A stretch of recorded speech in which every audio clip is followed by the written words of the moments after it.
అమర్చర్ల Yadadri thermal ప్లాంట్లో వరుస దొంగతనాలు సంచలనంగా మారాయి. తాజాగా ఈ కేసులో పోలీసులు పురోగతి సాధించారు. స్క్రాప్ చోరీకి పాల్పడుతున్న 8 మంది ముఠా సభ్యులను అరెస్ట్ చేశారు పోలీసులు.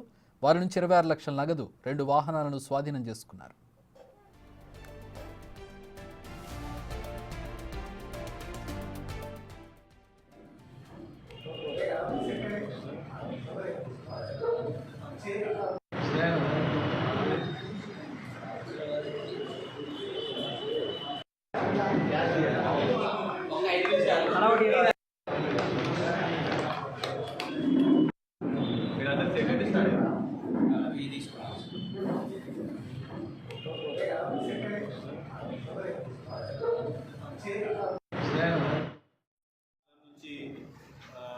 వాళ్ళ డీటెయిల్స్ అన్ని చెక్ చేస్తే కూడా లాస్ట్ 14 months నుంచి కూడా ఇది చేస్తున్నారు.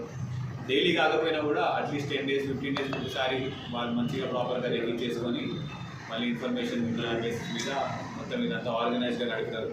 అయితే దీంట్లో మనం ఇప్పుడు దాకా 26 lakhs వరకు క్యాష్ రికవర్ చేయడం జరిగింది. అది ప్రొడ్యూస్ టుడే కోర్టుకి సబ్మిట్ చేస్తాము. అదేవిధంగా 2 మహీంద్రా క్యాంపర్ వెహికల్స్ కూడా మనం రికవర్ చేయడం జరిగింది. దీనికి సంబంధించి ఆల్రెడీ మనకి వాడపల్లిలో ఒకటి 379 BHA వాళ్ళు ఇచ్చిన కంప్లైంట్ మీద ఒక కేసు ఆల్రెడీ ఒకటి ఉన్నది.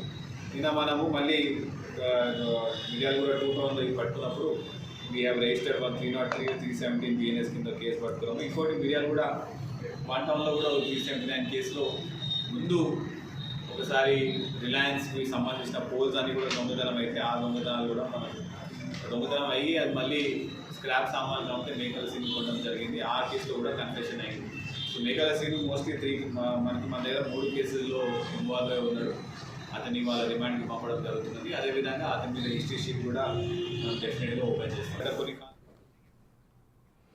అయితే మా ప్రతినిధి పుల్లారావు జాయిన్ అవుతూ ఉన్నారు. దీనికి సంబంధించి పుల్లారావు, చాలా భారీ మొత్తంలో అని చెప్పుకోవచ్చు. ఎట్లా రికవరీ చేశారు అంటే ఇంత డబ్బు? అంటే వాళ్ళు ఇప్పుడు ఇది రికవరీ చేసింది, ఇది రికవరీ చేయింది ఇంకా చాలా ఉండొచ్చు. అసలు వ్యవహారం ఏంటి? ఇంత సీరియస్ వ్యవహారం ఏంటి? గత కొంతకాలంగా దామర్చర్ల మండలంలో ఉంటుంది ఈ యొక్క యాదాద్రి థర్మల్ పవర్ ప్లాంట్ సంబంధించి స్క్రాప్, అదేవిధంగా దానికి సంబంధించి ముఖ్యంగా కాపర్, అల్యూమినియం తదితర అన్ని కూడా పూర్తి స్థాయిలో బయటకు తరలింపబడుతున్నాయని చెప్పి పెద్ద ఎత్తున కూడా విమర్శలు వస్తున్న నేపథ్యం అయితే ఉండడం జరిగింది. దాదాపు 100 కోట్ల రూపాయల వరకు కూడా ఈ విధంగా చోరీకి పాల్పడ్డారని చెప్పేసి కూడా పెద్ద ఎత్తున కూడా వార్తలు వచ్చిన నేపథ్యం అయితే ఉంది. ఇదే సమయంలో అంటే గత మే నెలలో కూడా ఈ యొక్క యాదాద్రి పవర్ ప్లాంట్ నుండి కొంతమంది వ్యక్తులు టాటా ఏసీలు అదేవిధంగా ఇతర వాహనాలు ఉపయోగించేసేసి దీంట్లో ఉన్నటువంటి మొత్తం అంటే యంత్రాలకు సంబంధించిన పనిముట్లు మొత్తం కూడా తీసుకెళ్లేసేసి దామర్చర్లలో ఏర్పాటు చేసుకున్న ఒక లారీ దగ్గరికి అంటే టాటా ఏసీలు అదేవిధంగా ఆటోలలో తీసుకెళ్లేసేసి ఆ లారీలో లోడ్ చేసి వాటి మొత్తాన్ని కూడా హైదరాబాద్ తరలించేసి అమ్మినట్లు కూడా సమాచారం అయితే ఉండడం జరిగింది. దాదాపు 10 కోట్ల రూపాయలు విలువ చేసినటువంటి సామాగ్రిని దొంగిలించి అమ్మాయని చెప్పేసి కూడా గతంలో కూడా వార్తలు వచ్చిన నేపథ్యం అయితే ఉంది. సో ఇవన్నీ కూడా జరిగిన తర్వాత ఇదే మే నెలలో కూడా కంటిన్యూగా ఈ ప్రాసెస్ అనేది కంటిన్యూ కొనసాగుతుందని చెప్పేసి కూడా వార్తలు వస్తున్న నేపథ్యం ఉంది. అది 8వ తారీఖు రోజు కూడా ఇదే విషయానికి సంబంధించి ఒక ఆటోలో పవర్ ప్లాంట్ కు సంబంధించినటువంటి ఈ విధంగా అంటే అల్యూమినియం అదేవిధంగా ఇనుము తదితర వస్తువులను కూడా తరలించిన వరకు కొంతమంది పోలీసులు వాటిని గుర్తించిన తర్వాత వాళ్ళని అదుపులోకి తీసుకున్నారు. సో మొత్తంగా కూడా అంటే ఇది కొంతకాలంగా కూడా జరుగుతుంది. దాదాపు 100 కోట్ల రూపాయల వరకు పై మాట జరిగి ఉంటుందని చెప్పేసి కూడా మాత్రం ఇక్కడ మాత్రం వార్తలు వస్తున్న నేపథ్యం అయితే ఉంది. ప్రజెంట్ గా మాత్రం పోలీసులు మాత్రం నిన్న వీటిని అదుపులోకి తీసుకున్న తర్వాత దాదాపు 8 మంది వ్యక్తులను అదుపులోకి తీసుకున్నారు. వారిని పూర్తి స్థాయిలో విచారించి అదేవిధంగా వారి వద్ద నుంచి దాదాపు 26 లక్షల రూపాయల నగదును అదేవిధంగా 2 మహీంద్రా వాహనాలను కూడా స్వాధీనం చేసుకున్నట్లు కూడా మనకు తెలియవస్తుంది. అయితే దీని వెనక పెద్ద కుట్ర ఉందని చెప్పేసి కూడా పోలీసులు భావిస్తున్నారు. దానికి సంబంధించిన వివరాలు మొత్తం కూడా ఇంటెలిజెన్స్ విభాగం దగ్గర ఉన్నట్లు కూడా మనకు తెలియవస్తుంది. పూర్తి స్థాయి వివరాలు మొత్తం దీని మీద ఎంక్వైరీ చేసిన కదా బయటకు వెల్లడించే అవకాశాలు అయితే మనకు కనబడుతున్నది. ఎందుకంటే గత కొంతకాలంగా కూడా జరుగుతుంది. పవర్ ప్లాంట్ కు సంబంధించేసి పూర్తి స్థాయిలో సెక్యూరిటీ జోన్ గా ఉండటం జరుగుతుంది. ముఖ్యంగా పకడ్బందీ దీనికి సంబంధించి ఒక డిఎస్పీ, సిఐ, ఎస్ఐ అదేవిధంగా 40 మంది సిఆర్పిఎఫ్ సిబ్బంది కూడా పూర్తి స్థాయిలో నిఘా ఉంచి ఇక్కడ భద్రత అనేది ఉన్న పరిస్థితుల్లో ఏ విధంగా ఇది చోరీ గురవుతున్న విషయం మాత్రం చాలా ప్రశ్నార్థంగా మారింది. చెప్పండి. పుల్లారావు, ఈ స్క్రాప్ అమ్ముకుంటేనే ఈ స్థాయిలో 26 లక్షల నగదు రికవరీ అయింది. ఇది వాళ్ళు ఖర్చు పెట్టింది ఎంతో, వెనక్కి పోయింది ఎంతో. స్క్రాప్కి ఇంత అంటే వాళ్ళు ఏ స్థాయిలో దీన్ని డీల్ చేస్తూ ఉన్నారు, ఎంతమంది ఇందులో ఉన్నారు? ఇంటి దొంగలు ఖచ్చితంగా ఉండే అవకాశం ఉంటుంది, పై స్థాయి నుంచి ఉండే అవకాశం ఖచ్చితంగా ఉంది ఇందులో. ఖచ్చితంగా ఈ ప్లాంట్ కు సంబంధించేసి ఎవరైతే ఈ ప్లాంట్ ఇన్ఛార్జిగా అంటే తన గౌరవ్ ఇన్ఛార్జిగా ఉన్నారో అతని యొక్క ఆధ్వర్యంలో జరుగుతుందని చెప్పేసి కూడా ఒక విషయాన్ని మాత్రం రావడం జరిగింది. దాంతో పాటు ప్లాంట్ కు సంబంధించిన కొంతమంది సెక్యూరిటీ సిబ్బంది ముఖ్యంగా వీరందరూ కూడా ఫైట్లుగా అలవాటు పడి పెద్ద పెద్ద కొద్దిమంది దీనికి సంబంధించిన స్థానికంగా ఉన్నటువంటి నాయకుల యొక్క ప్రోత్సాహంతో కూడా జరుగుతున్నట్టు కూడా మనకు తెలియవస్తుంది.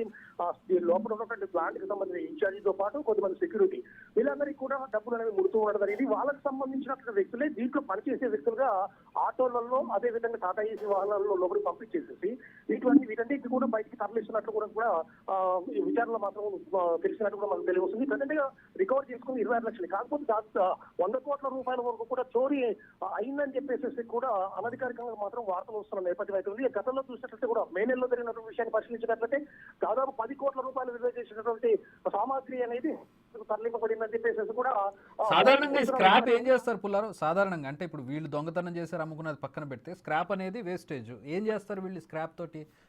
అఫీషియల్గా ఏం చేయాలి దాంతో?